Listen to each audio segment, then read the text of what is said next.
Okay, so you might have had a shit week, but you've got to put up with the next hour or so. So I'm Doran. And I'm Dean. And this is Doran and Dean Talk. Cue music.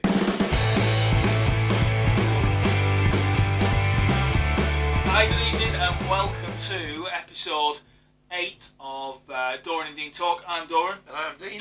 And here we are with this week's episode of all the goings on in the world that we've picked out. So we've made it to episode 8. So we're pretty proud of that, to be honest. I think we've done all right, haven't we? Yeah. We're getting there. We're getting there. We're getting there. We're enjoying it, which is the main thing. So we appreciate everybody that's watched so far. We're slowly growing, bit by bit each week. So we thank you for all of your watching. Is that right? Yeah, watching so far. I really, really appreciate it. So, and as ever, we're very ever present on all social media platforms. So we're on Twitter, Doran and Dean Talk. We're also on Instagram. Instagram, Doran and Dean Talk, and the Facebook one is Doran and Dean Talk. No and. As ever, they don't like hands. So this week, got some really, really good stuff this week. Really, really good stories, and we've got some regular segments, and no doubt, as you'd be used to us by now, we'll be going off on tangents left and right. It's weird when you're on camera, because you put lab out there, so it goes the other way, doesn't it? Look at that. Yeah, it's weird. Bouncy ball in a washing machine, we are. Yeah, absolutely. Yeah, absolutely. Yeah. So we've got, and you'll see on the cameras a little. It's just here actually. Just see that bit there. Our little faces there. Actually says subscribe on that. So have a go at clicking that, and just don't forget to leave some comments below any content that we cover this week, and let us know what you think. So without further ado, I think we're going to go headlong into this.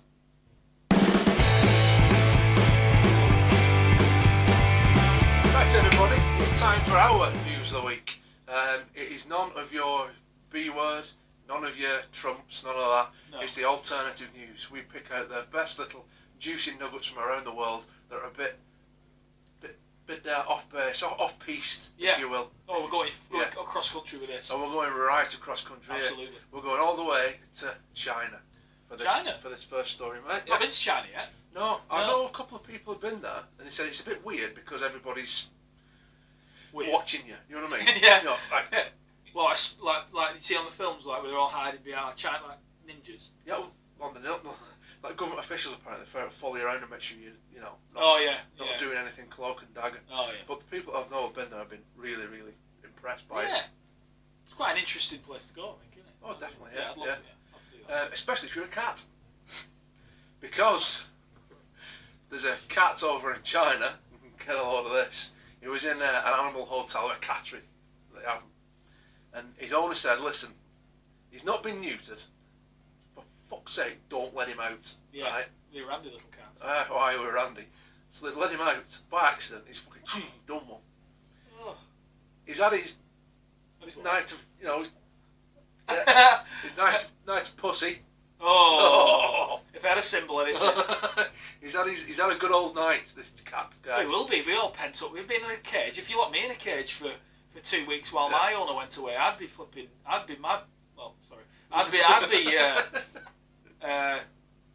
of energy.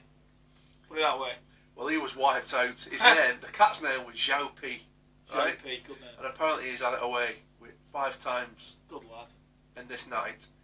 They found him, and he's been absolutely, poor chap, been absolutely care-lined. Has he? Yeah, absolutely off his box. And they had to put him on a glucose drip. Oh, God. It was that shagged out. Good lad. Yeah, well, you can keep animals in a cage, save you right. And if you want to know what a cat looks like after shagging away 5 times, it looks like this. Oh, God. Yeah, he's pretty knackered. Yeah, he's there's no cigarette. He's had his cigarette, hasn't he? He's had his cigarette. And he's rolled over. That's a rollover, isn't it? And but good on him. That's raiding the fridge stage. That. Yeah, that is raiding the fridge stage. He's probably got one sock on as well. No. His owner was absolutely pissing livid, and he's quoted as saying, really, really eloquent chap. He said, my fucking cat's now on a glucose drip, and that's my fault. God.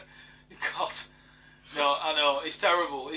I mean, there's a moral to the story. Is if you're gonna get it neutered, or if you don't get it neutered, then you can't blame the cat for wanting its way. I bet the women were alright. They're the female cats. They'd be alright, wouldn't they? I mean, he's not bothered, is he? Depends how good he was. True enough. Yeah. Might have been crap. Yeah, it could have been. Yeah, it could have been. But no, he's every credit to him. Yeah, every credit. He deserves his fun. Yeah, kick back Joe P, lad. Yeah. Your work is done. Yeah. There'll be little Joe P's all over the place. There will be little Chinese little kitties. There'll be in a fucking sweet and sour sauce by the end of the week. Yeah, that's true. Yeah, yeah. Watch out. Yeah, watch out. What's in your number 43? Yeah. So yeah, absolutely. Well, no, it's an amazing story.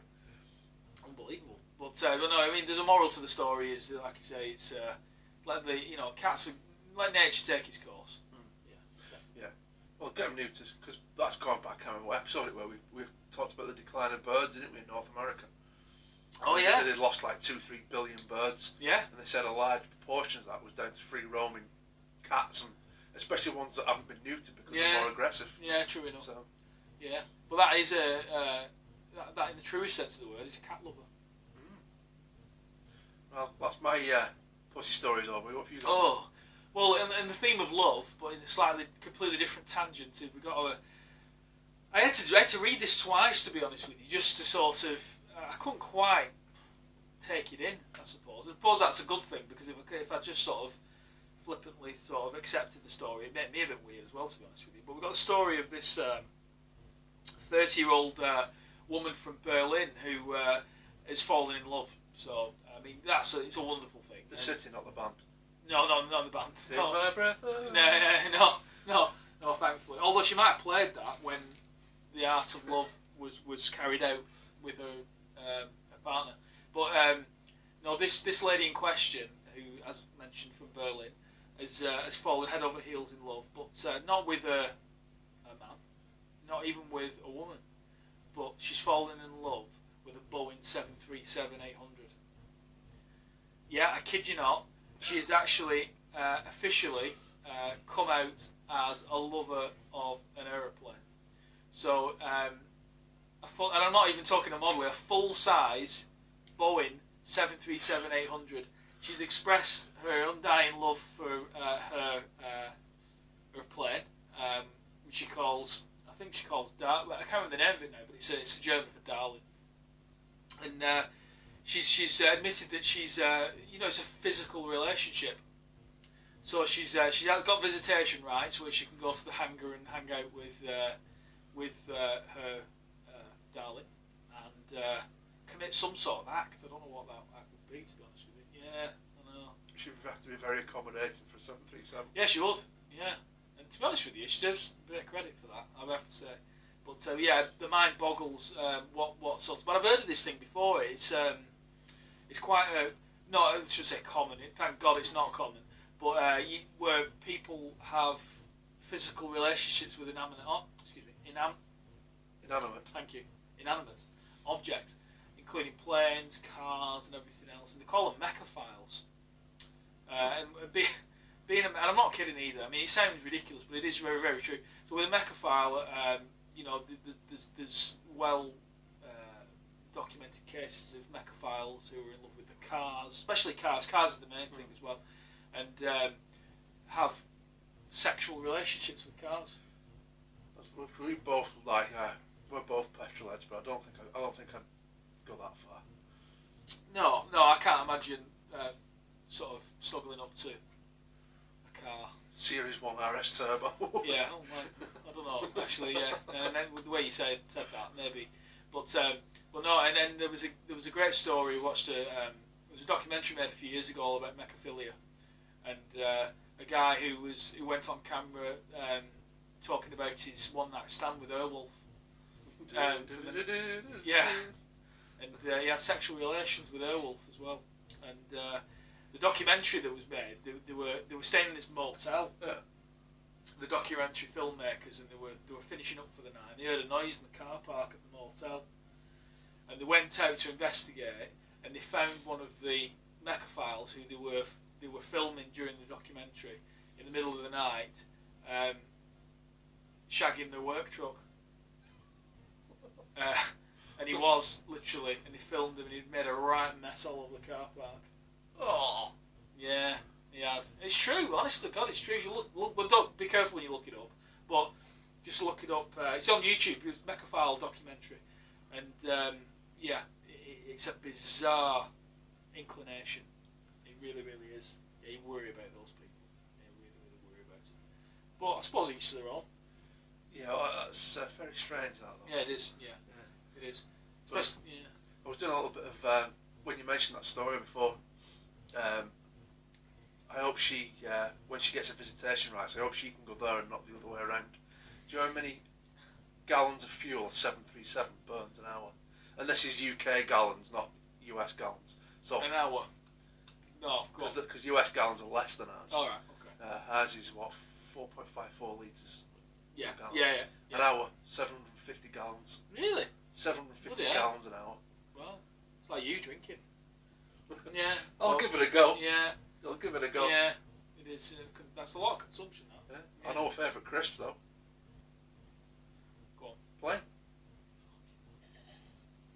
I've got it in early. Yeah. I kept you hanging last week and I snuck it in right at the end. Oh, there's plenty of them little one-liners, so... I got it in early this week. I need to find a howling wind effect. Yeah. But I haven't put that on yet, so I think I need to sort that out, so I'll see if I can find that. Try and do that if I can. So, but yeah, it's a strange world we live in. And I think a rather sexual news of the week this week. Yeah, doesn't it? Well, yeah. Not intentionally. No. By any chance, it just felt that way. Yeah, it just felt that way. The world has given us love. And I think the moral of the story is we all love different ways. Yeah. You're still cracked, though, I have to say. That's, cracked. Definitely. Right, talking of things we both love. Yeah. And probably what all our viewers love. It is now time for... Right, mate. It is time for Drink of the Week. Yes, one of the favourite moments of my weekly week. Your weekly week. Yeah, the weekly week. Yeah, I couldn't think of the word then, but it's the excitement's got to me. I need a week now. No, I don't really. I'm alright. Right, if anybody's watched our previous episodes, you'll know that we have a little tipple now, and we give it a review. But Doran here is a mushroom. He's kept in the dark and fed shit because I don't tell him what it is. No, he doesn't. It's all a mystery. And I'm actually drinking last week's drink of the week, aren't I? Yes. This week. Yeah, you were impressed by that. Yeah, right? and it's quite rare that something gets me as quickly as this does, but it's lovely, and I'm drinking it as we speak. It's the Brewdog Quench Quake, and I've got over my. Not that I was ever an issue with that, because we said about the label, didn't we? Yeah. It's quite an effeminate label, but what a brew that is, really nice. But what's last week? You went super high on that. Watch last week's episode. You went super high scoring on that, didn't you? Yeah, it did. It's lovely, and it's something a bit different as well. Yeah. So, but I'm interested to see what we've got this week. So, I'll put down my Brewdog brew for now. But the fact that he texted me this afternoon and said, "Where did you get that quench quake?" Yeah, I did. Speaks volumes. I did, yeah. I was trolling the liquor. Don't you say the liquor stores for God's sake? Why did I say that? I don't know. You have all. You sound like bloody across the pozzle. You Yankish people out there, you Americanese cranks out there that have given me all this jargon. So I went to off-license or supermarkets to try and find it, and thankfully I was guided in the right direction. So you'll be wearing a Stetson after your cousin next week. Yeah, I will do. Spitting tobacco on it. Right, last few weeks we've done beer. Yeah? We have done beer. We have done beer. Yeah, beer. We've explored the beer world. Even though he's drinking it this week, Dora, as he says, he's not a big beer drinker. No, I'm not. So I thought, I've put you out your comfort zone for the last few weeks. We've explored new ground. So, not only have I gone to your favourite tipple of cider. Oh, nice. Now I'm interested. We have got this week something a bit special. All right. A very first on Doran and Dean Talk. All right. We have got a double feature. Oh my God. Because I was stood there going, which one to get? And I thought, which one shall I buy? I hit fuck it. I thought, right, I'll get them both. Yes. Right. So now we have two drinks. Same company. Two flavours. Oh, now we're talking. Cranes. Now get this. This is cider, but obviously cider's made with apples. Not as we know it. This isn't made with apples. This is from distilled cranberries. Oh, right, brilliant. Because of that, it's 30% fewer calories. I think it's a 30% volume. Yeah, well, I mean, we started to flutter then a little bit. We got near that with the Chaplains and Cork. Oh yeah, that was strong. Yeah, really, this really is 4%. This. The reason this caught my eye because they were actually on Dragon's Den a couple of weeks ago. Oh right, smashing. Yeah. I don't think they got any funding, Oh, but they were in Asda. I thought, oh, yeah. Cranes. Yeah. And it's called Cranes because apparently, here we go, history lesson for you off Dragon's Den. Cranberries were originally called craneberries, and they got shortened to cranberries. I never knew that. There you go. I did know. Well, it is a cranberry factoid. And I don't know. I've plucked this from the depths of my my mind. Was that 95% of all the world's cranberry production is from the US. Yeah. Yeah. Yeah, mad, isn't it? Yeah. I do like cranberry juice. I love the dry. Yeah, I do. And this, I think that's why I like this. Yeah. This is very similar. This has got the dry tang to it, and it's very it's good nice. for your cranberries as well. Yeah. Very good for you. Not still like this probably. Right, spiel. Let's have a look on this. Right, it's pretty much the same. So these two flavours. The two flavours, mate. Yeah, they're pretty much the same, just with the flavours. So. Sexy talk, now. Now, this is a bit weird. Now, the founders, when they were on Dragon's Den, I did notice this. They're crafted by twin brothers, Ben and Dan, and they've kind of made a big deal of it in spiel, and I don't know why. Oh, I love reading this shit. But it says up front, naturally light, crafted by founders and twin brothers. It's got the signatures on it, and they go off on one over back about being twins. You know, unless it's relevant. Unless it's Schwarzenegger and DeVito, I don't give a fuck if they're twins. Right, Ben and Dan, the Cranes twins, brew the finest cranberries alongside apples, so it's mixed, to deliver this refreshingly crisp cider with, right, we've got raspberries and pomegranates. Okay. And we have got blueberry and apples. Naturally light, 30% fewer calories, and if you're one of them people, it is vegan friendly and it's gluten free. Got right off it. A lot of things are vegan. Yeah, I'm only kidding. A lot of things are now, mate. So, right, what we're going to have to do here... You should make the bottle out of meat. A bottle total on that? Yeah, it is, yeah. Different shape. That's a long neck, that's a short neck. I wonder why they've gone different bottle. Two Yeah. flavours. Yeah, That's probably. weird. Yeah. They're both 4% volume anyway. That freaked me out. That would piss me off, that. Right, we'll go a bit... Oh, I haven't got glasses. We have, well, I'll split. Nice. So we'll go first. We're going to do a bit of Oz Clark. So I can see anything spit in it. I'm like fucking Tom Cruise, fucking cocktail. Yeah. Right, I can smell that from here.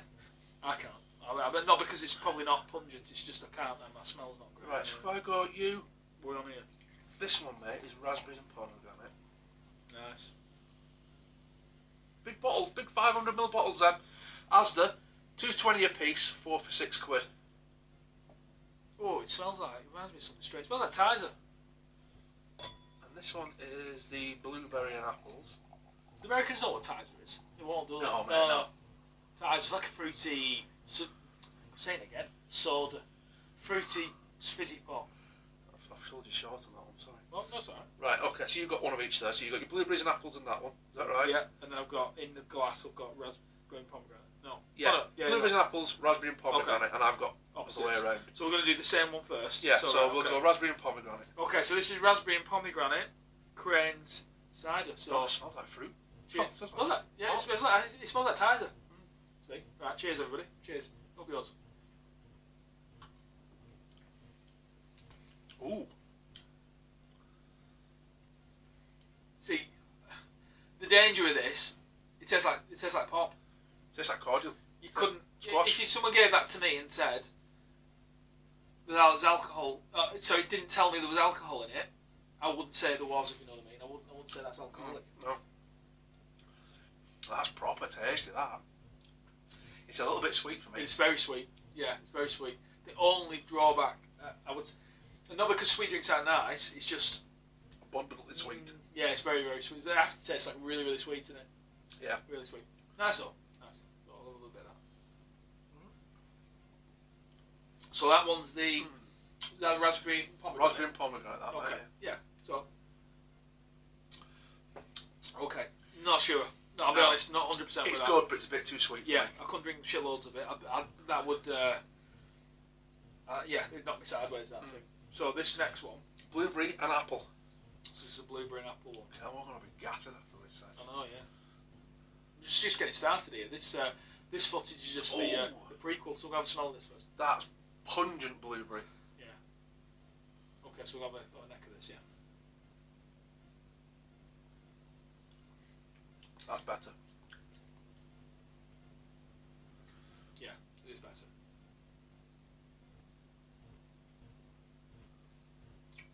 Yeah, that's nice. That's nicer. Yeah, it is. The taste that's really nice. It does taste like raspberry. It does taste like pomegranate, but it's just it's just too sweet. Yeah, it's just too sweet. That's still sweet, but that's on my upper. I love this word. Echelons of my sweet scale. That wouldn't be because I like bitter stuff. You're a bit like that as well. Ain't you? Yeah. A little bit. That would be the extreme end. That's way over for me. Way over my comfort for sweetness. Well, like I say, it's 4 for £6, and like if I had to pick them, I'd probably get all blueberry ones. Yeah, I agree. There's only two. No, but they had some more. I think they had a passion fruit one. I might be wrong. No, have a look. We'll check that out. Yeah, have a look on the website. Crane Cider. Just Google it. You'll find them. Yeah, have a look. But yeah, they're a nice drop actually. I'm going to try this one again just to make sure I'm not. Cheers, everyone. Copious drinking. Yeah, it's very sweet. It is very sweet. I could drink it. Yeah, But I couldn't drink it. I don't drink pints of it. No. No chance. But I'll tell you what, they fall firmly, feet first, head first, cement boots in beer garden category. They do. Yeah, it is. If you're trying to seduce a particular amorous aeroplane, then I would suggest that would be you'd buy a glass of that, wouldn't you? Definitely. But I much prefer the blueberry one. Yeah. Much. Yeah, we'll go back into this one.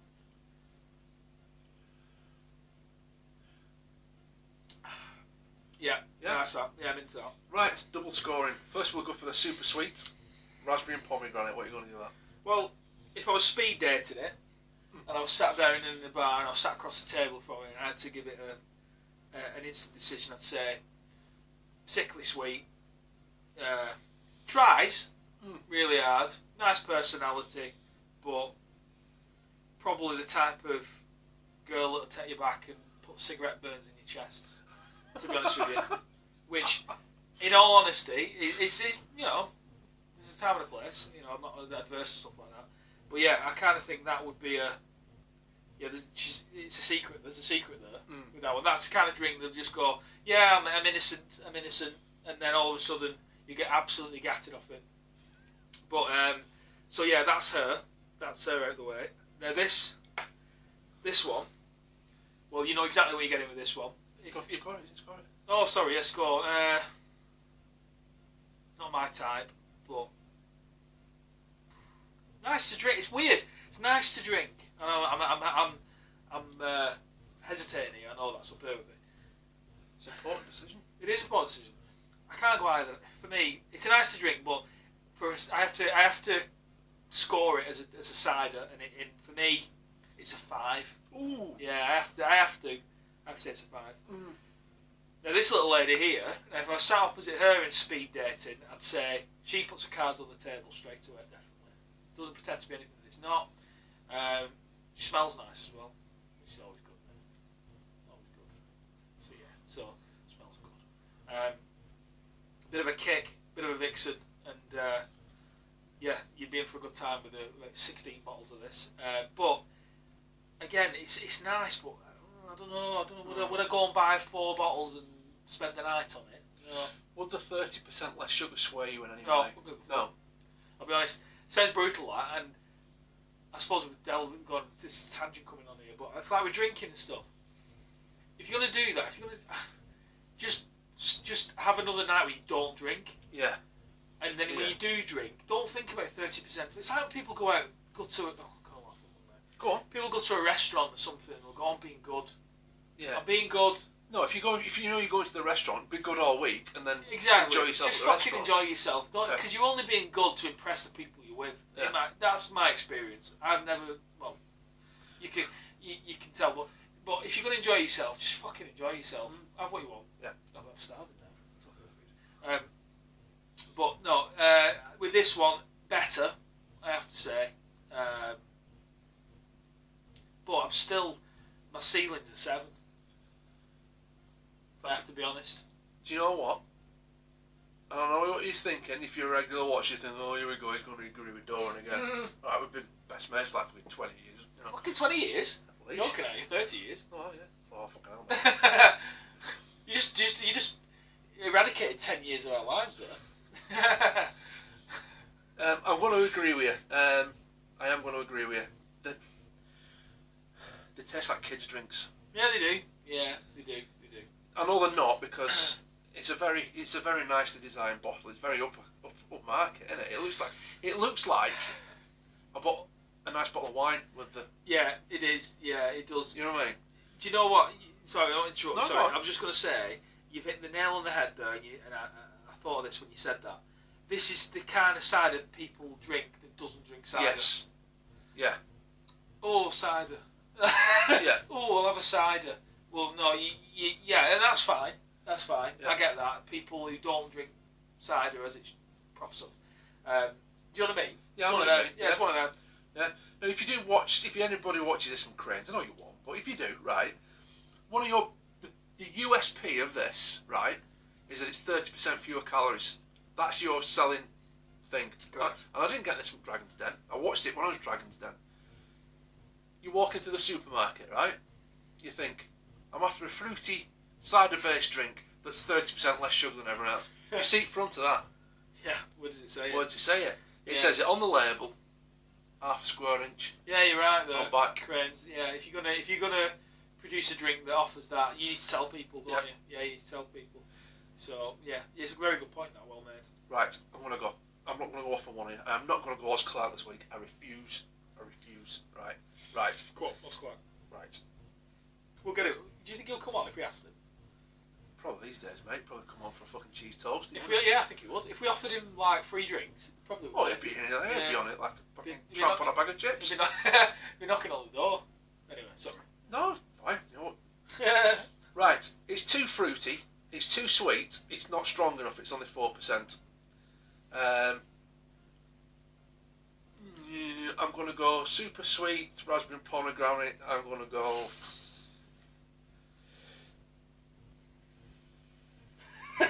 4.7. Oof.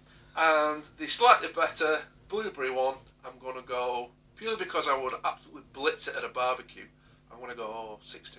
Yeah, 6-2. So yeah. So decidingly average scoring, but not unpleasant. No, not unpleasant, but not different enough. No, you're right there. But we're going to finish it because that's what we're all about. Absolutely. Because we're northern, we paid money for it. It could be fucking sewage and we'd be drinking it. It's got the eye on that window lean over there. No, but yeah, so it's going down regardless. Absolutely.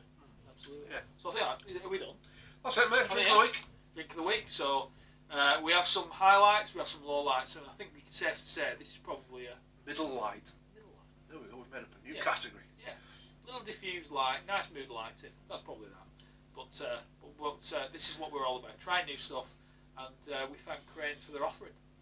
Nice one. So I think now it's time for this. Right, everybody, you've had the news section. Now it's time for Across the Pond. Yes. We select again juicy little nuggets from over the Atlantic. Crazy bastards. Crazy people. Yeah. Like we said a few times on an episode, we're not having a go. It's just that your land is vast and varied, and you just keep us fucking every week. There's something. Yeah, there is. Yeah. Every week. Yeah, we Every do week. the US. On our own little rock. Nothing that much. But over there, you trip over a bloody news story every 2 seconds, don't you? Yeah, you do. Going to start off our Across the Pond with an absolute childhood icon for many, many children, not just from when we were kids. It's been going, I don't know how long it's going, it must be from the 70s, early 70s at least. Sesame Street. Oh yeah, will be. Yeah, 70's great. Yeah. Used to love Sesame Street. Yeah, absolutely. Yeah. Now, sign of the times, what we've picked up on this week. Anybody around our age, you remember that Sesame Street used to make you learn to didn't let you learn to speak on a video blog. It certainly didn't do that. And if it did, you didn't do a very good job. You shit big bird, you big yellow wanker. I was imagining Arsene Wenger big birds. Yeah. Sorry, I digress. I don't know why. I was a bit freaky. I had his dream once about that, but that's another story. They had word of the day, didn't they? a word of the week whenever it was on. They had the count. One. Learned how to count. Right? And they had Bert and Ernie that used to make you go, ready? Yeah. They had matching pyjamas, didn't they? Yeah. They should have bed as well. You're not wrong with that, but... I don't know. Malcolm Wise did it. Yeah, they did. Sesame Street, I've had to deal with a growing problem in America, which is the opioid crisis. Far too many Americans apparently are addicted to opiates, so codeine and what have you. We need to go over and text them off them. Yeah. So the problem, it's going to happen over here because if you notice, they're far more interested now in patching over whatever you've got instead of fixing it. If you go to the doctors now over here with a bad back, they don't say, oh, well, I'll refer you to a chiropractor to fix your back. They'll go, here, I'll give you these stupidly strong painkillers. Yeah. It's a punch repair kit. Cheaper, isn't it? Yeah, it's a punch repair kit, so by the time. Yeah, that's true.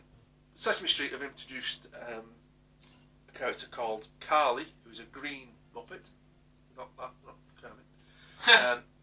Let's say sign of the times, right? Right. She's in foster care, this Muppet. Right. So she's a Muppet and she's in Muppet foster care. She's in Muppet foster care. Okay. And her mum is addicted to opiates or opioids. Right. So they do a feature and she's talking about how her mum needs grown-up help and stuff like that, but she's proud of her. And it's basically telling the kids, listen. I mean, she does hand jobs for cash. Eh? Who? Her mum. She might do. Yeah. They do all sorts. Oh, Muppets get hand jobs, don't they? They're all going to go. Oh yeah, they do. Eh? Yeah. Sorry. Yeah. Yeah. But yeah, that's what they've had to go down now. So they're basically telling the kids, listen, your mum and dad might be on this. Don't judge them on it, right? Fucking hellfire. Oscar, yeah, you can't leave anything innocent, can they? No. I'm sure Oscar the Grouch was a complete baghead, wasn't he? He lived in a bin. He did, yeah. He did. I'm sure he used to smoke in the 70s. He did. Did he? He did. I thought he did. You know what? I'd never thought that until you said it then. Yeah, he did. I'm sure he used to smoke. He did. It just came to me then. I was just this image in my mind, and I thought, have I made that up or have I imagined it? I'm sure he used to have a cigarette.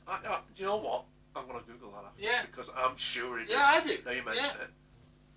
Well, it's legal. It's one of the better things that Americans have done is legalise marijuana in a lot of states. They should have him with a big split. Yeah, what if he's actually made out of it, Oscar? Yeah, he's just a walking, talking bud. Yeah. Yeah. Yes, that one. Yeah, yeah. Mr. Snuffleupagus poked him out at a bin and smoked him. Yeah. Yeah, he's a bit of a potter, Mr. Snuffleupagus, isn't he? Well, he's got them eyes, hasn't he? Yeah, he has, yeah. Plodding round. Doing loads of beak. Yeah. That's Big Bird. Oh, yeah. Oh, very good, yeah. Big Bird doing loads of beak on Sesame Street. But yeah, Sesame Street are dealing with painkiller addiction. Jesus Christ. We're going to have Fraggle Rock next, aren't we? Yeah, Fraggle Rock go on sort of mad drug binge. Yeah.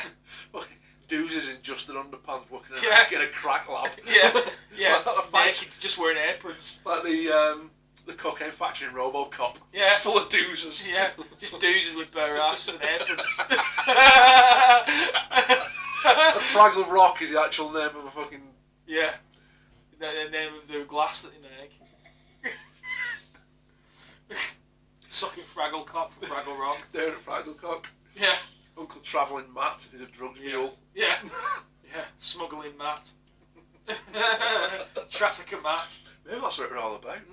The captain and his dog, wasn't it? Sprocket. Maybe they were the drug ringleaders. They were. They were sniffer dog.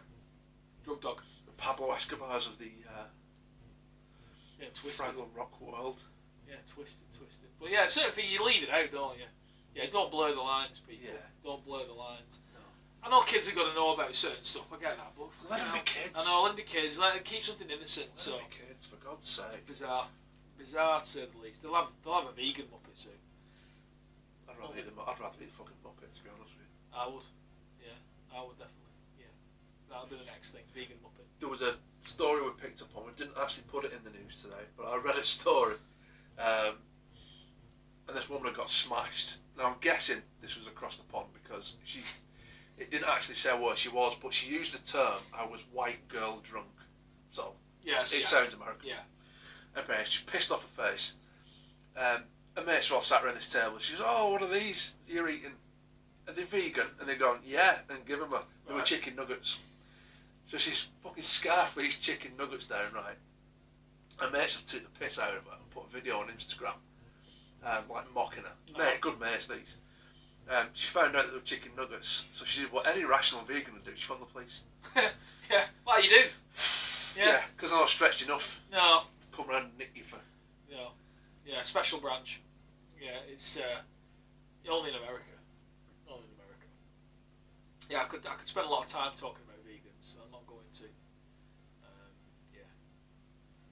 No, we'll not, because I don't think we've got enough memory cards. No, there's a couple of memory cards worth there. But yeah, it's a bizarre world we live in, people. Yeah. Bizarre world. So Sesame Street and is Sesame Street and Muppets? Are the Muppets in Sesame Street? There is, isn't there? Yeah. The Muppets are in Sesame Street. Yeah, Jim Henson Workshop did them both. Yeah, that's right. Yeah. Because again, it's one of those things when you're a kid, it blurs the lines a little bit, doesn't it? So, because there's Muppets live on Sesame Street that isn't in the Muppets. Yes. That's right, isn't it? That's right. Yeah. Muppets like the top brass of the Sesame Street world. You've got to go through Sesame Street to be a fully qualified Muppet. And again, everywhere now Muppets, aren't they? They're Warburton's adverts, weren't they? Not like. Yeah, there was a bit of fucking fortune for that. Yeah. I met Jonathan Warburton a couple of weeks ago. Honestly? He's worth £900 million. Jesus. I know. Making fucking bread. What might a couple of quid behind him? No, me neither. But I'm quite aware behind it, at least. About 899 million. 999,000 behind him. So Jonathan, give some up. So yeah, it's bizarre world, but yeah, leave it alone. Leave it alone. Let kids be kids. Yeah. But we'll say enough. We'll not mention any more Muppets. Mate. What have you got from the land of the free and the home of the brave? Well, going back to the animal kingdom, there's a great story which came out of some of the more remote states with the deer population. So I like wildlife. Yeah. I like those, all the wildlife programs and stuff. Very interesting. Oh, I thought I meant deep fry. We were nice. Well, yeah, I like game. Yeah, game. I'm not pretty game for anything, but get game in terms of venison. Venison's nice. I do like venison. Yeah. And I like that stuff. But anyway, I don't like. I suppose it's hypocritical. I don't like being shot or anything. But anyway, that's another story. With the deer population in America, some of the sort of western, midwestern, northwestern states in America were concerned about the deer population because they've been reported, and this is true by the way, everything that we say in our shows is true, from reputable news sources I hasten to add, and there were reports of zombie deer. Now when I read this, I know it's weird, isn't it? So when I read this, I thought, right, well whatever. But yeah, it's true. Were hordes of deer have contracted a disease which basically renders them in a zombie state, and they spread this disease, and it's getting pretty scary, to be honest with you. So across Wyoming, I think Kansas, somewhere else, Colorado. Yeah, Colorado. Yeah, I remember that one. Yeah. Remember three things. Yeah, that's good, isn't it? And they're trying to stop the scourge of the zombies getting through to Nevada. But I think everybody in Nevada's a zombie anyway. In Vegas and shit like that. So it's all desert over there. Yeah, everybody's a zombie anyway, so we're too busy playing their gambling. So yeah, so they're really concerned about it, but I just had these visions of like these blood-soaked deer, traipsing across the wilderness, ready to eat anything in their path. So yeah, an amazing story, but yeah, zombie deer. Are we talking Day of the Dead zombie or 28 days later zombie? I don't know. I think what's scary. I think 28 days later ones is scary because they can run. Well, going all nerdy for a second. Go on. Zombie aficionados, and there are such people in the world, argue that the zombies in 28 Days Later and other films are not true zombies because they're under the influence of an infection or a virus. Okay. To be a true zombie, you have to be risen from the dead. Oh, right, fair enough. Yeah, I get that. Yeah, so rather than infected, yeah, that's fair enough. Well, the badass, the 28 Days Later ones are they're 28 years later. Yeah, very good. Yeah, yeah, very good. It's yeah, definitely they're the scariest ones. I'm trying to think of anything else. The Dawn of the Dead ones, they were quite scary. Dawn of the Dead. I do like a good zombie film. Now, I'm going to let you know a little secret here, YouTubers. Go and find, wherever you can get it, as long as you're alright reading subtitles in a film. There's a film, and it's either called Train to or Last Train to. Is it? Busan. And it's a Korean film. And it is absolutely amazing. Is it? It's a brilliant film. Watch the original with the subtitles, because I'll tell you now, once some Hollywood bigwig watches it, they'll remake it, and it'll be shit. Ruin it. And they will ruin it. Yeah. And they get there's a zombie apocalypse in Korea. They got on a train and they try and get this Busan place, because apparently there's a safe haven there.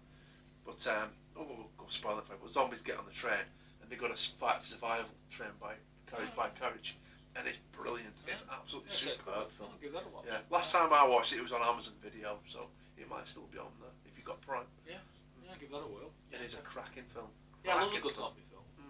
Started watching I'm going off on one here, but I started watching one last night. A zombie comedy. I can't remember the name of it now. I'll come back to you on that next week. It was really, really funny. It was one of the ones that tripped over. Brand new series on. I think it's an E4 one. So if you're from the UK, you'll know E4. And it was about a zombie apocalypse in Birmingham. And yeah, which again you could argue. Yeah, honestly. Friday. Yeah, Friday in Birmingham. But yeah, it was really, really funny. It was only half an hour one. Yeah. It was a bit like Shaun of the Dead, and which we both loved, don't we? Yeah. Shaun of the Dead, and it was like that, but it was really, really good. So if you get a chance to watch it, I'll come back. You'll need to know the name, obviously, so apologies, because I just thought that again. Tripped over it last night, so I'll come back to you with the name of that. So it's just well worth the watch. It was only the first episode last night, so we watched that. So yeah, I'll come back to you on that one. So yeah, so be careful. So if you see a deer on the trailing its leg, eating flesh on the street, then you be careful, because it could be a zombie deer. So yeah, so that takes us. I think we've done a lot of Animal Kingdom. We've done a lot, stories this weekend. Animals shagging and drinking. Yeah, and that's just us. Yeah. So yeah, I think that concludes. Does that conclude it? That concludes it. Yeah. So this moves us on to our next section. Yes, arguably our second favourite section, but I am a slightly bit worried. Right, oh God, that's a really bad sign. If he's worried, and I'm really worried, and you should be worried. Definitely should be worried. Be afraid, be very afraid, because now it is time for... Right, mate, snack of the week. Food. Same rules as drink of the week. He doesn't know what I've got. No. I'm sat here and I'm talking to him talk about zombie deers. I'm thinking, oh fuck. Because today's snack of the week, or this week's snack of the week, is elk sausages. Oh, brilliant! Oh my God, I am scared now. Yeah. So if we start going a bit more convulsing than usual, yeah, just keep watching. Yeah, be good actually. Yeah. These are from Hell on Earth, which is IKEA. Oh God! Because I got dragged there the other night. Oh. And the only two things I like about IKEA is the food shop and cafe. Anything else pisses me They're off. there for the men. Yeah.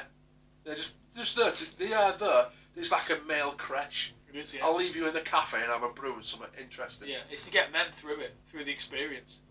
That's the only way of doing it. Later, a little secret here. One of the best meals I've ever eaten was in the IKEA cafe at Warrington. Was it? And they've never done it before. It was a slow cooked beef rib. And you know how big beef ribs are? Yeah, massive. And it was like that. And it was like off the Flintstones. Yeah, it was fucking amazing. It was just fall apart. It was gorgeous. When I was a kid, I always wanted them. When I was Flintstones old, where he puts the ribs on the side of the car. I always remember as a kid. It's probably why I got this.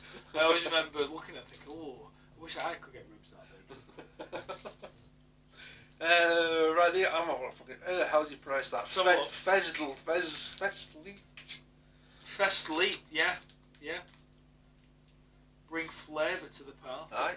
Nice. Smoked and dried sausages with elk and pork meat. So it's not pure elk. They cut them a bit. Save them being £25 a packet. Excuse me, these are £1.95 from IKEA. Swedish offerings. So they do. If you're not familiar with IKEA, by the way, you're lucky. Don't bother. Yeah, I'll not ruin your world by telling you all about it. But essentially, they have these the food shop at the end of the flat pack experience, and basically you can buy quite exotic stuff, or at least stuff that you wouldn't necessarily get from the UK, but you can get in Scandinavia. So they're into their meatballs, really nice chocolate as well, actually. But also they have offerings like they like pickled herrings and fish and stuff like that. Pickled herring, mate. Yeah, you used to get them in the pub, didn't we? Yeah. Used to get them in the pub. Yeah, when the fishman, God rest his soul, he passed away, Phil, didn't he? Phil, did he? Yeah. I didn't know. Yeah. So I don't know what it's like your culture over there in terms of in the States or even other areas of the country, but traditionally around where we live, you'd get in the local pub round about half an hour before closing, you get the guy coming round with his basket with seafood. Yeah. Prawns, cockles, parch, peas. Yeah, prawns, cockles, parch, peas. And our fish guy that we had when we were younger was called Phil, and he was a bit of a character, wasn't he? Yeah, it was great, Phil. Yeah, it was great. It took a lot of shit as well. I mean, imagine walking to a pub with 100 drunken souls, completely sober, just trying to sell you stock. And so the amount of shit he got was probably intense, but we always treated him well, didn't we? Oh, yeah. Yeah, and a bit of a character, and yeah, he died. So. What a shame. Yeah. No. So yeah, R.I.P. Right, there's 5 in here, and they kind of look like, I'm not going to lie to you, they look like cat shit. They do, don't they? Oh, that's one. Oh Christ, the smell good. Oh my lord. They smell smoky. Smoky, yeah. Right. Yes. Have a cat turd. They do look like turds. That's something like Joe P's dropped off for his exuberant night out. Yeah, his dehydrated wiener.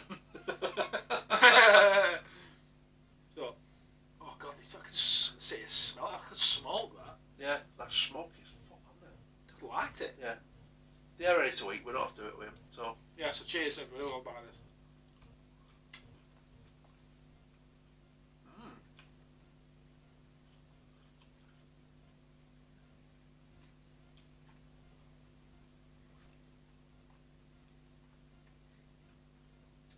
Nice. I like that. It's like an upmarket pepperoni. It's exactly like It's smoking. It's not that fatty either. no.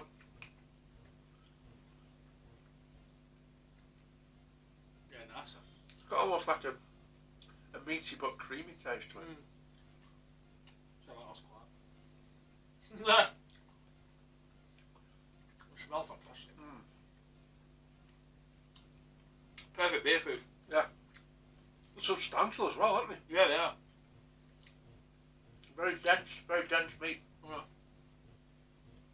I mean, anything smoked, dehydrated, whether it's smoked sausage, jerky, my god, I could eat acres of jerky. Acres of it. I could live off it. I think I could live off it. Love it. Yeah, really nice. I like them.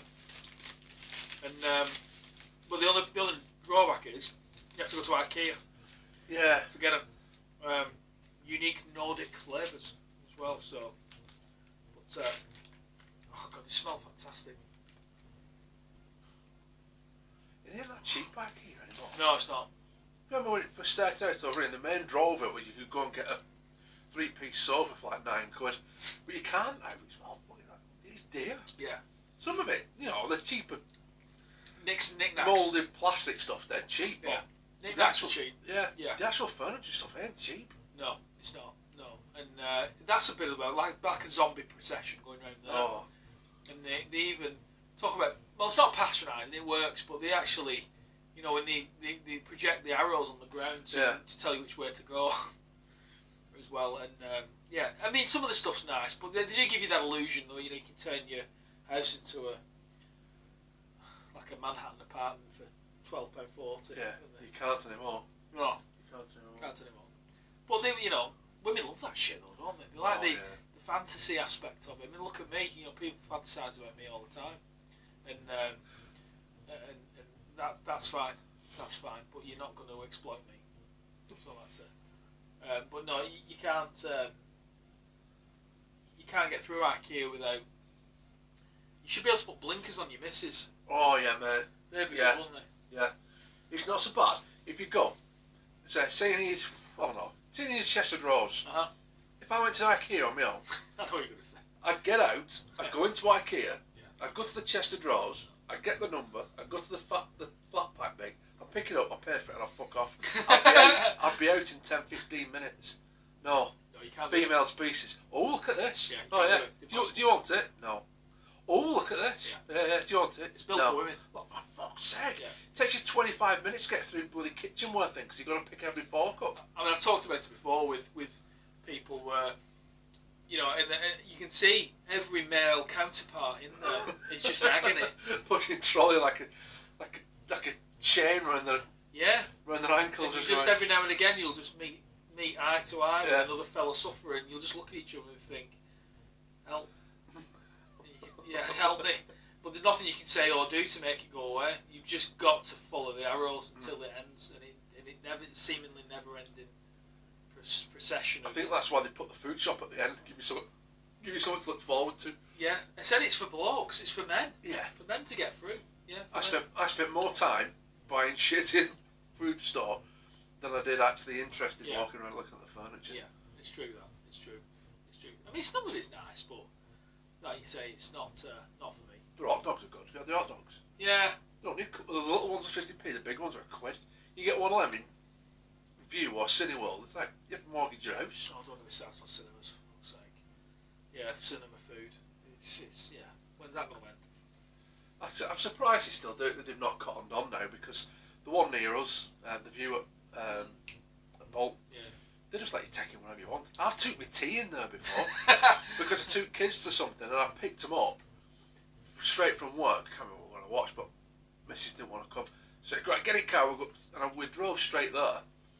Stopped at the Asda next door, and I got myself a meal deal. I just walked in with it. Nobody said a dicky bird. And I sat there in my leather recliner, in my tray. I had my tea. Nobody said shit. No. And the next door to a Poundland. So people walking through with carrier bags of stuff like this, and they're trying to flog a bag of M&M's for $19.99. Yeah. Wouldn't you think they'd go, do you know what? We're not selling these because everybody's going Poundland next door. Let's just sell them at a daft price. And even if they charged a bit more, you'd accept it, wouldn't you? Yeah. But not that much. It's ridiculous. But you always get somebody coming in, don't you, with El Presidente hot dog, and a little tub of Ben and Jerry's, and a big bucket of popcorn. They sit down and you think, you fucking mug. Yeah. You absolute mong. Must have maxed his credit card out on that. More money than sense. Yeah. I always smash my food in before the trailers are finished. Pisses me right off. Yeah, mine's gone too. I love nachos. I just love the nachos, and they're gone. Yeah. I've got the eye on Kelly's. The missus when I'm finished mine. I said, ooh. This is going to make me sound dead old. I don't know shit, to be honest with you. But you know, we used to go cinema all the time when we were kids, didn't we? Yeah. And we always get nachos, didn't we? Yeah. And we bought them with our own money. Well, more often than not. Yeah. But how much cheaper must they have been then for us to not bat an eyelid and buy them? I don't know. Because even my kids, you know what kids are like? They think it's shit money. When they go to the cinema, they go, oh, them nachos look good. And they see, and it's like £12 for a tray of nachos and a drink. Yeah. And they go, oh, I'm not paying that. Even though they're not paying it. Yeah, I don't know, but then again, I think you're right, don't get me wrong, I think you're right, but then again, I suppose I think to myself, well, when you were a kid, you spent the money you had, and you don't really quantify it as much. Yeah. As if it went, it didn't matter. Yeah, sort of thing. So if, say, like, even if there were £3 back then, if you had it, you just spend it. Yeah, spend it. You didn't think that was a rip-off, so to speak. Yeah. You know, but there's a balance, but no, in cinemas, it's ridiculous. Ridiculous. Spend a fortune. Maybe £15 in for them. Yeah, we'll do. But they're nice though. Yeah. They were £1.95 IKEA. Now it's time for all important scores. Oh yes. Yeah. So, and I'm going. I keep going back to my last sausages were the Polish ones. Those crackers cabanos. Remember that? They were nice. They were very nice. And they had a little more of a fatty, lingering flavour, Yeah. didn't they? Well, I'm doing that. And but they are good. No, but yeah, really nice. Beer food all the way. I could eat probably 5 bags of them, to be honest. So for me, with beer in hand and food to eat, I would definitely latch onto them. So for me, good score. I'm going to go around numbers. I'm going to go bang on 8. Quite a strong score. Yeah, it is. Yeah, I want to go a bit higher because I really like them. They're different, and they're a good, pungent. Do I want to use the word pungent? It's kind of negative, isn't it? It's like they're a good, strong flavour. You're not left. Yeah, I get that. But they're not ready available. You have to go to fucking IKEA to buy them. Yeah. Nice treat though. Yeah, they are very nice. We'll go a bit higher. I'm going to go 8-4. 8-4. Yeah. Good score. So yeah, I think that's safe to say one of the winners. Yeah. We're doing all right with A winning snacks, haven't we? We've not had any stinkers, have we? We've not had a stinker since the chili chocolate episode of episode 1. Yeah. If you haven't watched that, you need to watch that. Yeah, that was I was scared after that because it set a dangerous level of precedent. So I was worried then the preceding weeks. I was more scared morning after when I was sat on the porcelain throne going, how's this going to go? How's this going to go? Badly. Yeah, it went badly. Yeah, badly. But no, it's been on the up and up since then. So yeah, lovely, good one. Good snack of the week. So I think that rounded up for this week, snack of the week. So with that done, I think it's time for us to move on to our next segment, which is... Okay, so now it's time for History of the Week. So in this segment we pick out some little nuggets from history that happened this week. So we try and keep it a bit varied and some interesting stuff this week. So we've picked out a couple of little nuggets for you as well.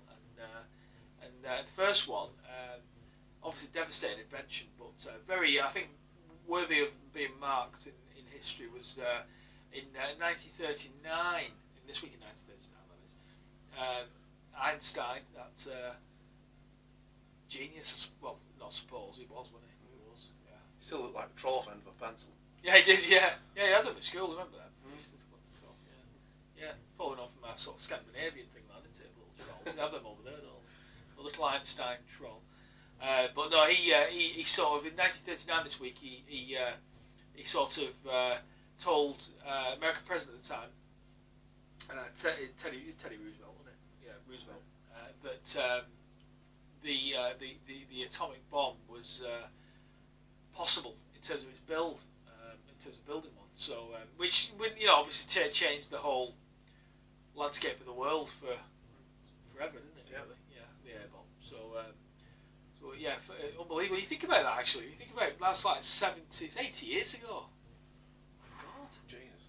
80 years ago that was, and they managed to build. It's still classed as a relatively advanced weapon.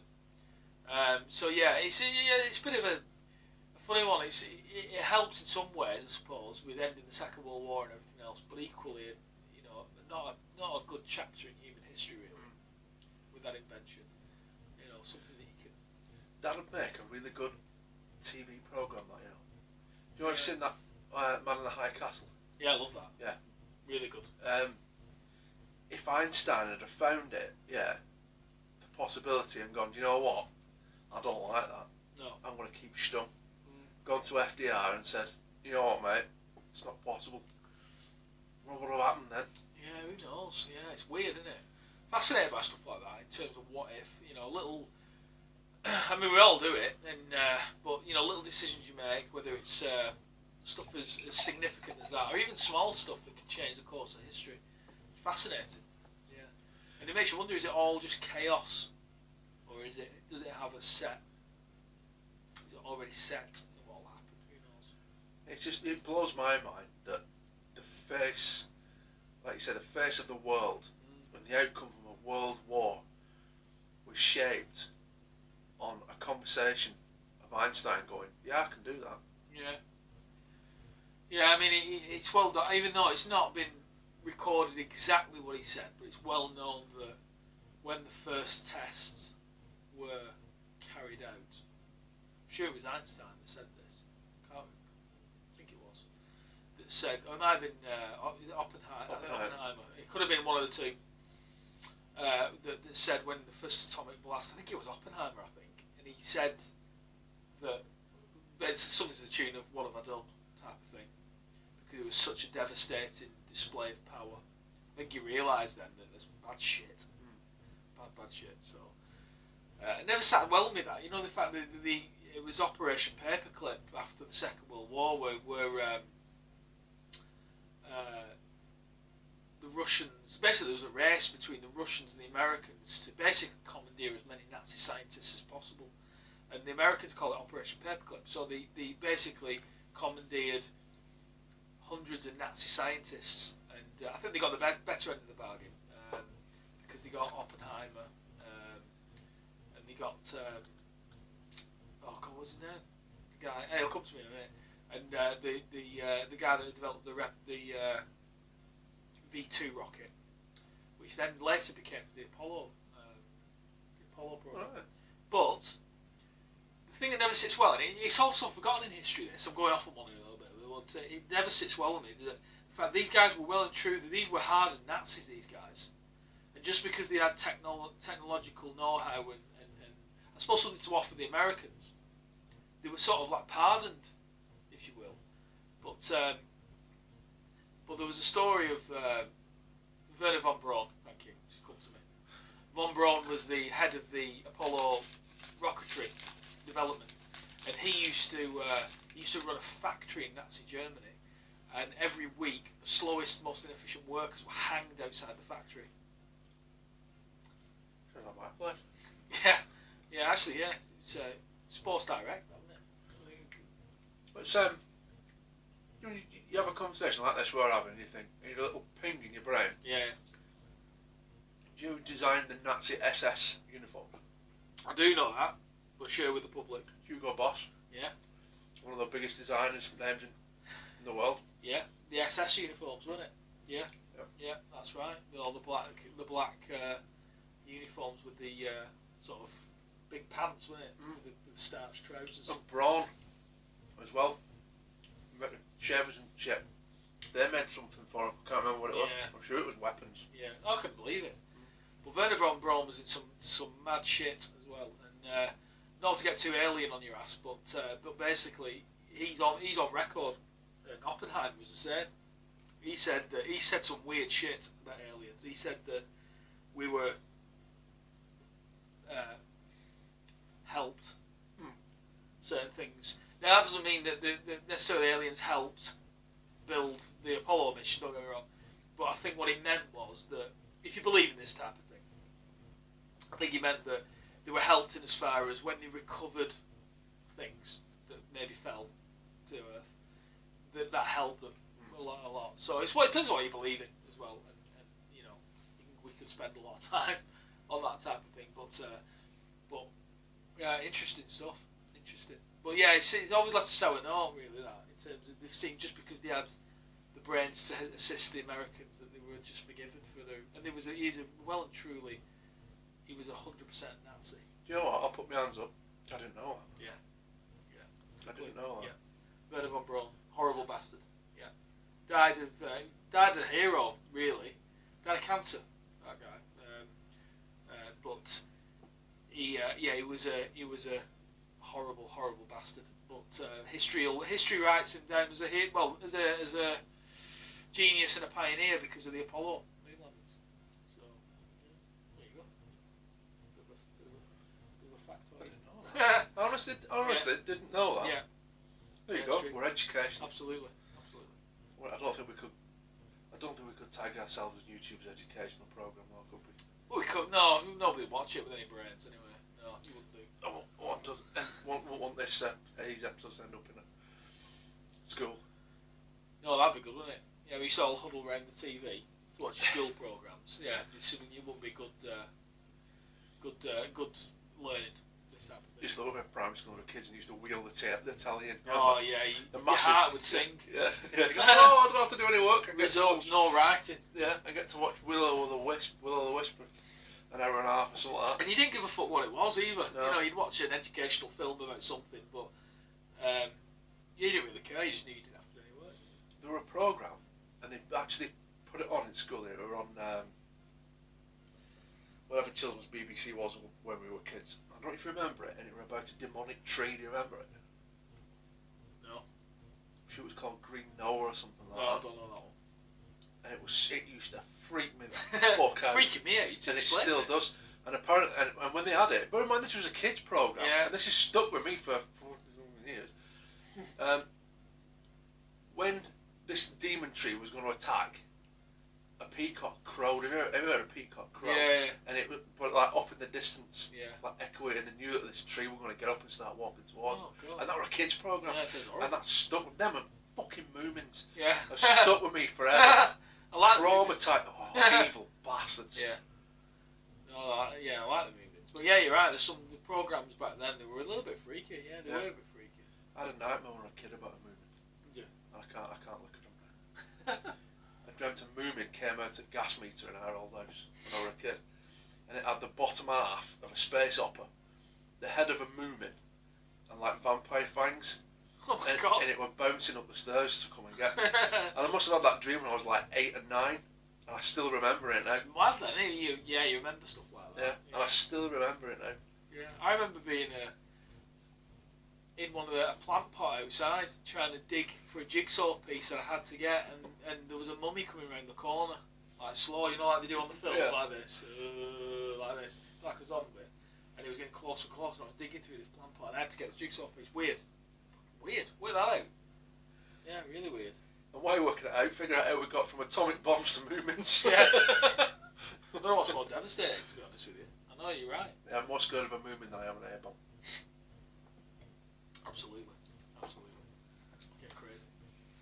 Now, going off to the next one, we're sticking on the theme of violence. An absolute, well, I'm going to say it's a classic film, but it's one that sticks with you. This week in 1992, Under Siege was released. Oh, brilliant movie. Love that film. Yep. Love it. Back when Steven Seagal actually made half-recent films. He's just a weirdo. Man. Yeah, he's a Russian citizen. Yeah, he is, mate. Yes, he's got Russian citizenship. Yeah, he's one of Putin's. Yeah. A bit strange. Really. He do you know he was a real-life sheriff? Yeah, I believe there was a program. There was a program about him. Like a police program with him in it. Yeah. You know, like a fly on the wall one. Yeah, I didn't know. Well, I only knew that because of that program. But yeah, strange character really. Been a bit of a badass. A big fucker as well, isn't he? He wasn't still one like fighting. Like. No. But he walks around and he wears like Oriental clothing. I don't know what they're called. Yeah, he does. Like them buttonless shirts. You know pajamas. What I mean? Yeah. Yeah, he walks around wearing them. Yeah. But it was a good film for. Great film. It was just a good old-fashioned action film, wasn't it? And it introduced us to the more raunchy side of Erica Elniak. Yeah, absolutely. Yeah. Every time I get a cake now, you're always disappointed that she doesn't pop out. Yeah, she does. Yeah, she was. Played the part well in that. Casey Ryback he played. He was the chef on a battleship, and as we were in action films, he wasn't just a chef. He was a disgraced Navy SEAL. He had like 3.5 million confirmed kills. And like 25 purple hearts. Yeah. But he wanted to be a chef. Yeah. And Tommy Lee Jones was in that, he was. wasn't Yeah, and Gary Busey. Yeah. Yeah. Tommy Lee Jones must look back at that now and think, what the fuck? But Tommy Lee Jones still looked the same fucking age in Under Siege in 1992. Tommy Lee Jones was born 70 years old. Yeah, he was. He looks exactly the same. He looks like a prune with a mouth. He does. He's exactly. Yeah, it's a weird thing. That weird thing. He's never been young. No. He's never had a childhood. That man. No. It's like conversely, it's like Keanu Reeves has never been old. He's pickled. He must sleep in weird. formaldehyde. Keanu Reeves. He looks 25 still. Yeah. Johnny Utah out of Point Break. Oh my. What a movie that is. Yeah. But he I am an FBI agent. But yeah, in that he looks like he is now. Fucking weird. I love Keanu Reeves, mate. I do. I love him as well. He's on my list of people say, oh, who would you like to have? Yeah. A dinner with. Definitely. Yeah, because apparently you can't read everything you read in media, like, but apparently he's just dead normal. Yeah. Nice fella. There's all that footage online of him riding the subway and stuff like that. Yeah. He doesn't have massive mansions, lives a modest life, and this that, and the other. But yeah, what a guy! Big cool into his bikes, isn't he? Cool as fuck. Yeah. He's got his his own design shop for motorbikes. Yeah. Nice too. I saw him at Goodwood. Goodwood Festival of Speed. He was there, showcasing some of his bikes. I mean, not my cup of tea, the bikes, but they're impressive looking machines. My God, really, really good looking. But no, he's a great actor, brilliant actor, and just seems like a nice guy. He's like a nice guy. Yeah, really badass as well. It must be worth a few quid. Oh, yeah. Some of the best films ever made. Yeah. Well, he's done some stinkers, but he's still been good in them. Yeah, true. Yeah. I'd watch a film just because Keanu Reeves is in it. Yeah. What was that? Was that Ronin one? Was he in that? 47 Ronin. Yeah. Yeah. It was, wasn't it? Yeah, it was. Yeah. That was like massive budget, wasn't it? Yeah. 47 Ronin. But I like the bad. If you're a film aficionado, if you've got thick round specs and you like your typewriters and you've got a man bun, you know what I mean? Yeah. You want to then. I don't watch anything that's not in black and white from 1912. The John Wick films. Great movies. Oh God, I love them. Brilliant I movies. absolutely love them. You could just put it on and just sit back and enjoy it. Yeah, I like. Do you know what? The closest thing I've seen is like the Taken movies. The maybe. Liam Neeson, the world's worst parents. Yeah. Considering how skilled he is, he's a bit shit about losing his kids, isn't he? Yeah. His missus. But no, they're good movies. Like this, them movies, they are what they are. They don't pretend to be something they're not. They're not maybe the best made, they're not the highest budget, but they're just good. With a good watch, aren't they? It's a good watch. Yeah. But yeah, you're right with John Wick. I was surprised at that. I thought, oh, go on, I'll give it a go. My, what a movie that was. Yeah. Loved it. Absolutely loved it. It's just the atmosphere they create for him, isn't it? Yeah. When he goes, where'd you get that car? Yeah. I won't spoil it for you, guys. Where'd you get that car? And he's like, what's his name? He's a voice of Sid off Ice Age. That's what I know him Jesus. I don't know. from. You know what I mean? just said that on camera, you know. Huh? You just said that on camera. I've got two. Oh, what's his name? Not John Guzamo? You know what I mean? wouldn't know. I probably know him, but I couldn't remember his name. And when the Russian mobster and his son, he starts shaking when he's pouring him this hard bastard Russian mobster. Yeah. He said, we call him the boogeyman. And Yeah. like, oh, yes. Yeah, great. Yeah. Yeah, brilliant film. So well done, Keanu, for that. Yeah. Really, really good. Yeah. Really I've good. not watched the third one yet. I want to watch No, I've not. No, I'll give that a go. Yeah, without a doubt. No, he's done well. Yeah, seemed like a really nice guy. Yeah, I'd like to go out for a beer with him. Yeah, it'd be good, that. Really, really good. Yeah. Come on, Keanu, get in here. Yeah, he'd pay. Yeah, he would do. He would, without a doubt. No, good films. Good films. But yeah, Under Siege was good. I suppose, but yeah, he's got a bit weird, I think, Seagal. A bit strange. But a bit of a crank. He did one with Michael Caine, didn't he? I can't remember. Michael Caine was an oil baron. Oh, God. And he was trying to drill on some fucking, I don't know, it was either like Native American land or Inuit land or something. And Steven Seagal is the most multiracial person in Hollywood history. Every film he's like half Cherokee or Yeah, he is, yeah. Isn't he? Yeah. Half Japanese or half Yeah. something else. Yeah. Oh, I'm gonna fight for my people. He's a mongrel. Yeah. Yeah, in this film with Michael Caine, he's like fucking half Eskimo or something like that. And Michael Caine wants to drill for oil, so Yeah, I can't have that. they can't have that, so he just blows him up. Played part of that, yeah. It would do. Just remembered then, thinking about a movie I watched recently with Keanu Reeves in it. Another one that very well known. It was about cloning. I can't remember the name of it, but that was a great film. Oh God, yeah. Trips over And it. he makes his family out. Yeah, and after a car crash, he brings them all back, except one because he only had 4 pods. Yes, that's right. Yeah. And he had to eradicate his youngest daughter from the whole house. I was just going to say replicant, but I'm sure it is replicants. Something like that. Great film. Yeah. But it gone under the radar. A lot of people, I'm surprised. I'm not surprised because you're into movies and I am, but I think if I went into the office and said, most people haven't even heard of it. Yeah. Great film.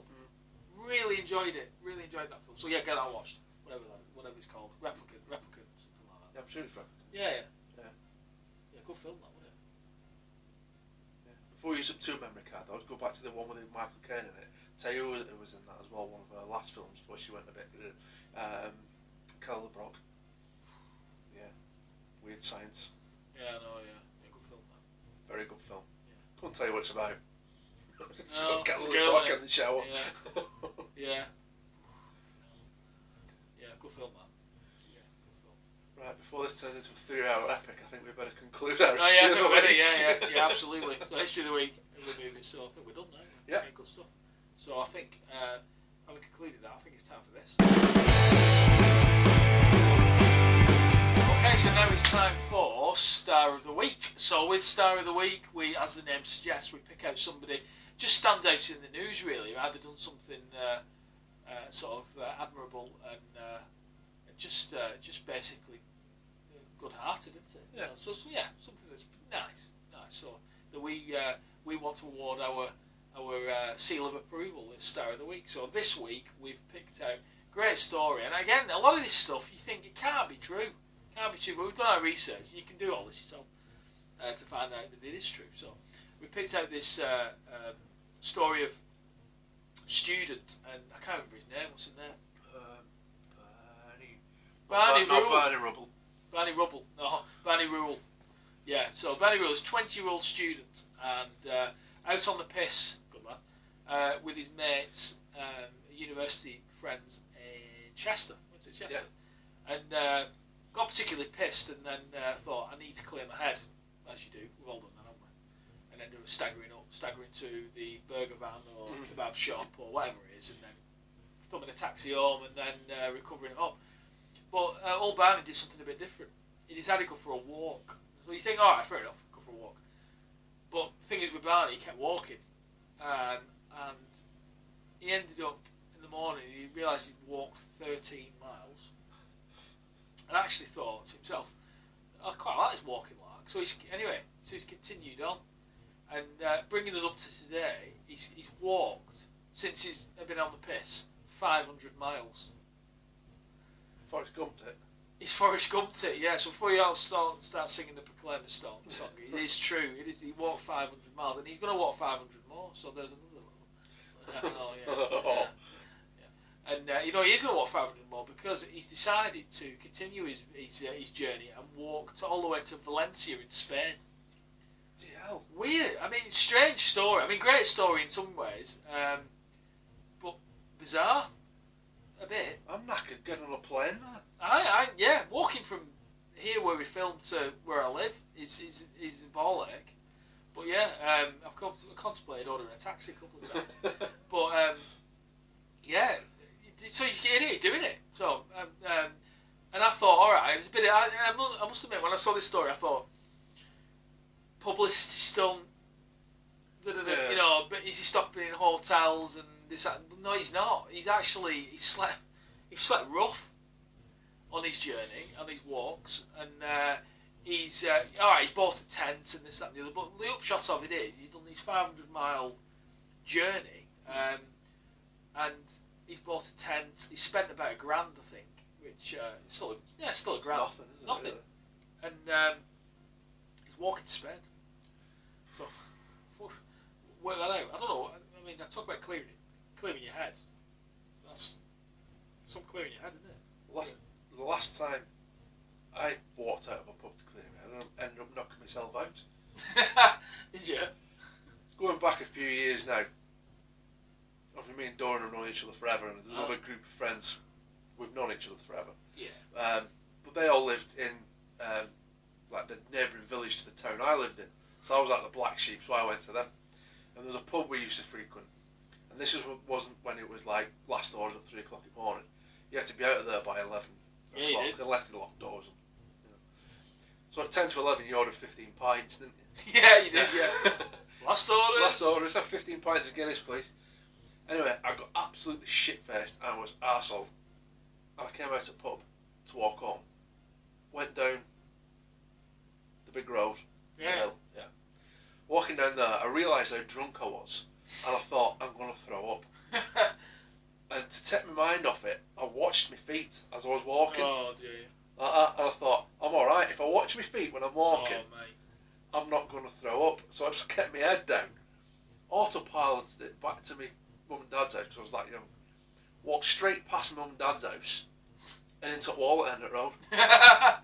smack my head in iron gates and conk myself out at the end.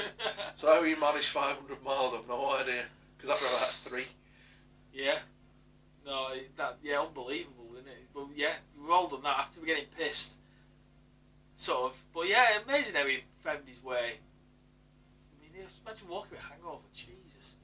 But no, every credit to him. Yeah. You know, what an adventure though. So I think, I don't understand it, don't really get it, but a good story. And I think it's just, the moral of the story is, he just decided to do something because he wants to do it for no other reason. Yeah, why not? Why not? Do it. Yeah, so keep going. So when you get to Valencia, Barney, strange name that Barney, isn't it? This for this day and age. Yeah, Barney. He's only 20. Bit harsh that calling your kid Barney,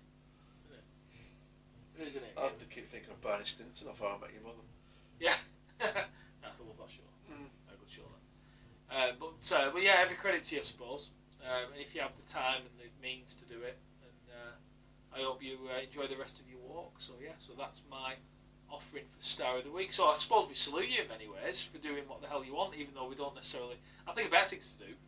Probably spend 500 days in the pub, or 500 quid on booze, or do something like that. I suppose I'd do that before I'd walk 500 miles. Yeah, must be. I work from Chester as well, because he must have gone.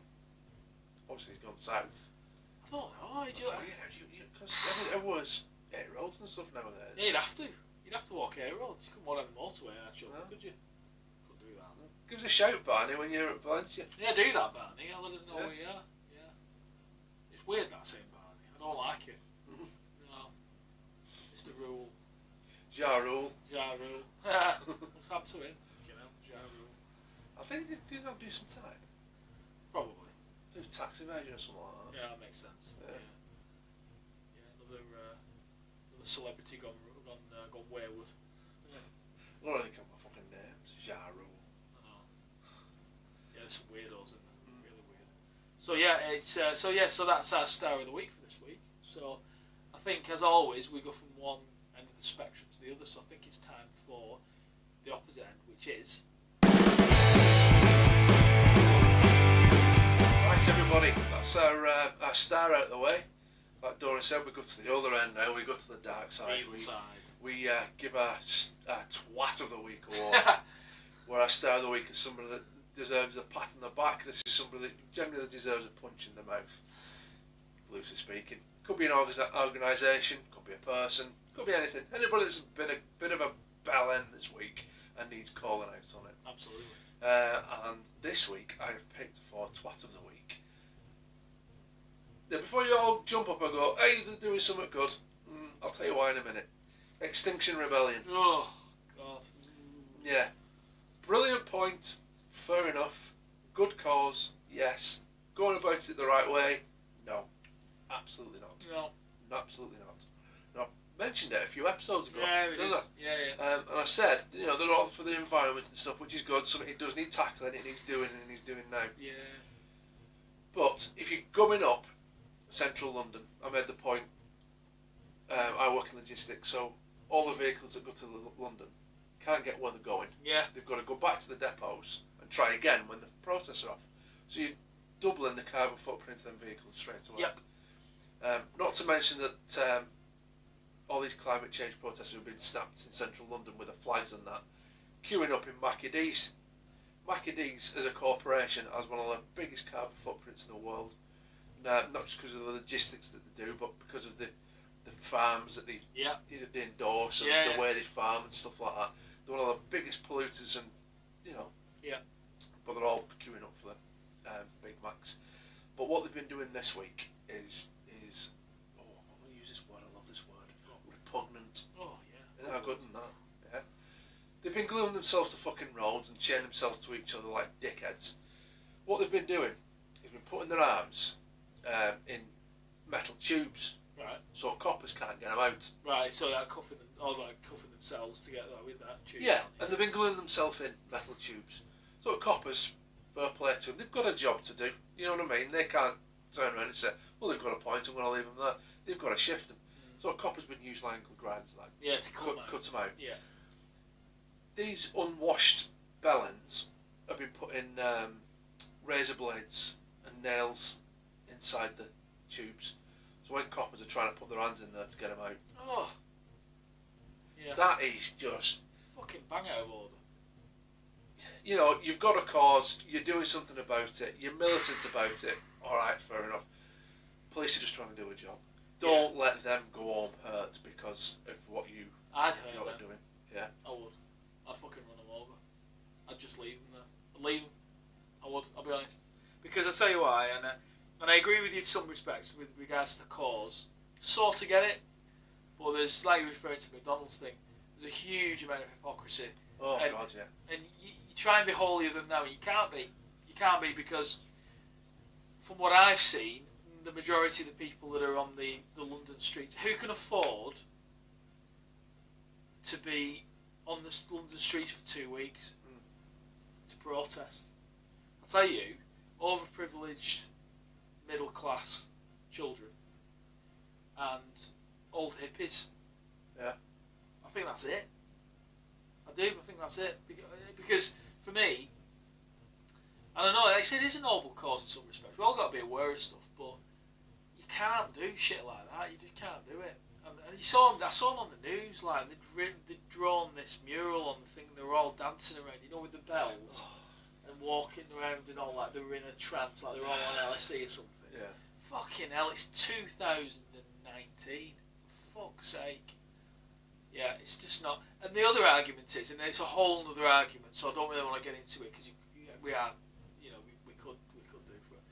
But you know, there's a lot of scientific research out there saying that the global warming is a real problem. There's a lot of scientific research out saying that it is a problem, but it's not. We're nowhere near the levels that are enough to alarm us at this stage. And the other side of it is, an interesting one. It wasn't Elon Musk who said it. I can't remember. It might have been Elon Musk. Was it Elon Musk?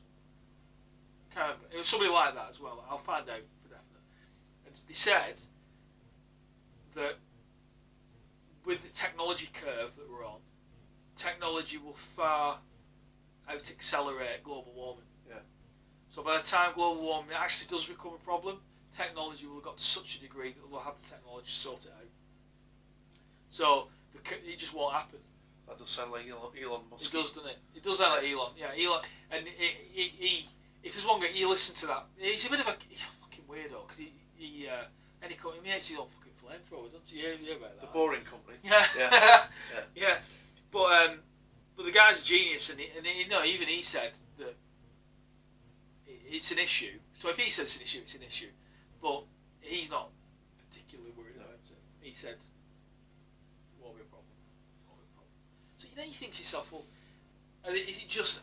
the more I think about it, it's a very sceptical view I'm aware of that. Is that people think that...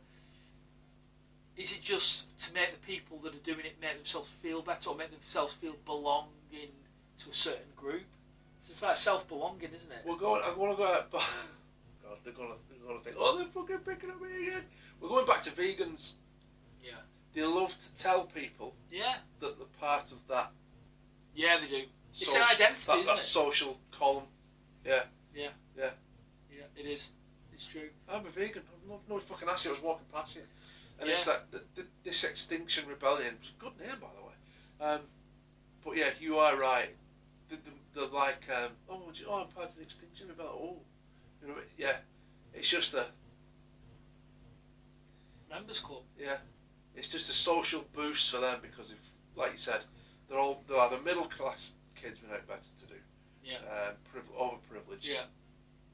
or they are aging hippies, and some of them are right. Bloody teeth like a row of bombed houses and stuff. Yeah. A row of sugar puffs. Yeah. Yeah. But, yeah. They're just going about it wrong way. They're going Yeah. about it wrong way, and it's horrible for me to say because they are.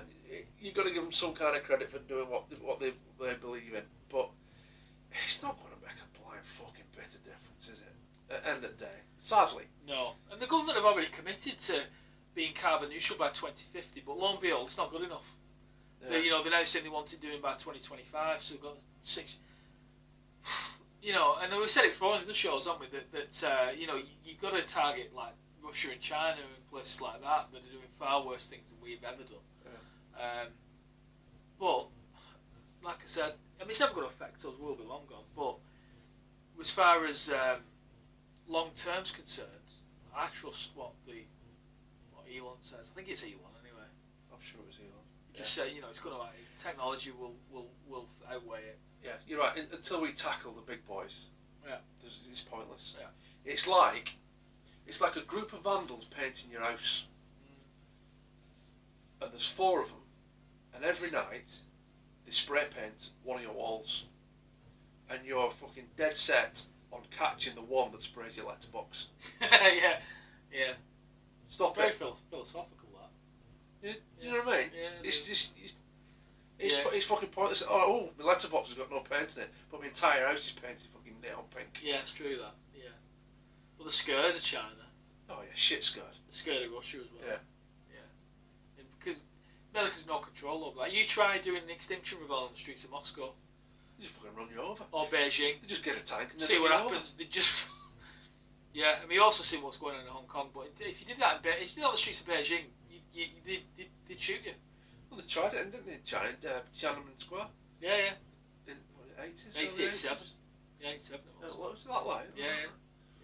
And they opened fire on civilians, didn't they? Yeah. And, They don't fuck about. You remember the famous Tiananmen, The dude. the fellow that stood in front of the tank.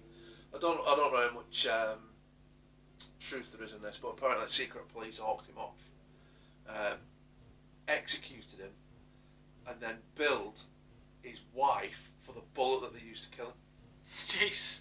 Made her pay for it. But I don't know. It sounds a bit far-fetched, but I can believe it.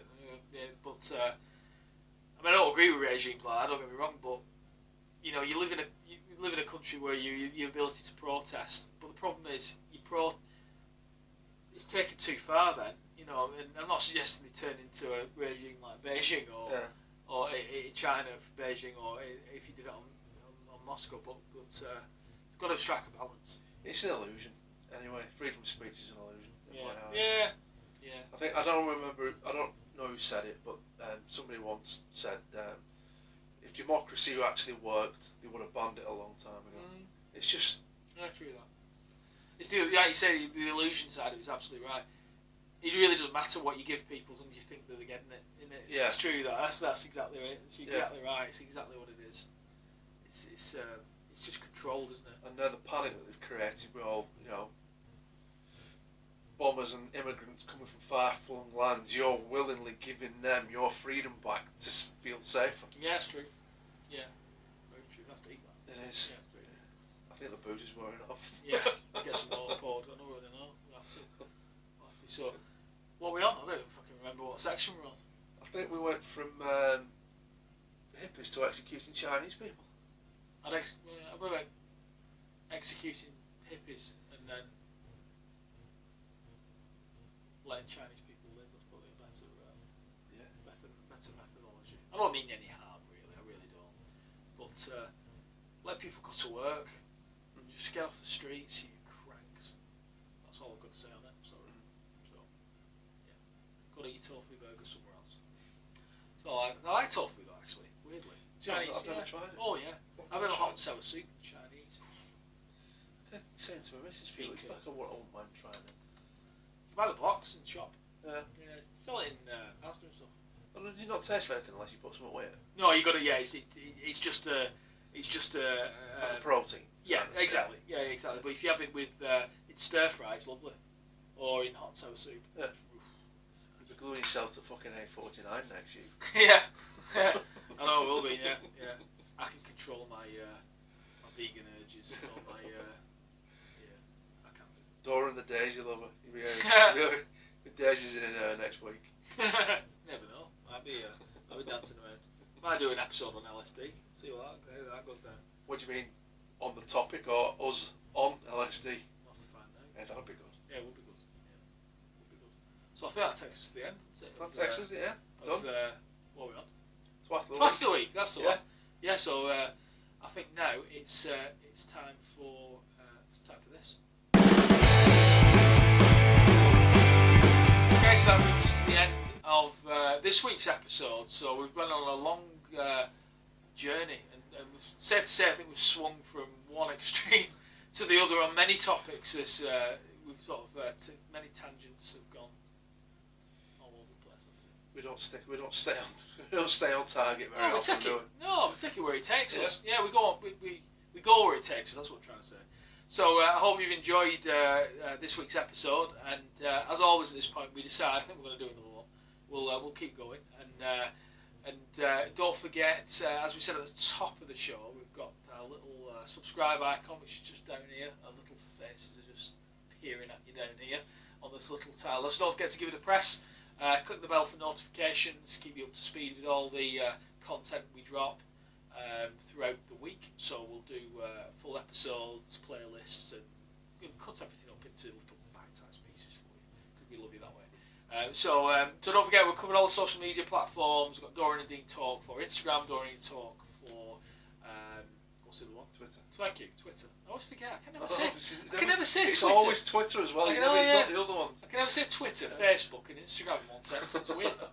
And then we've got Facebook, which is the Dorian Dean Talk. No and. So no and. Don't forget that's no and. So yeah. So thanks for joining us. And as I said, don't forget to comment below.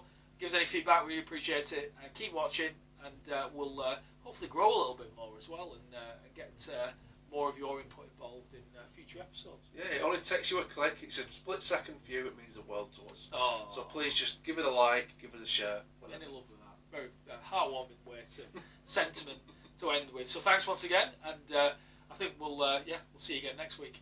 See you later. Ta-ta.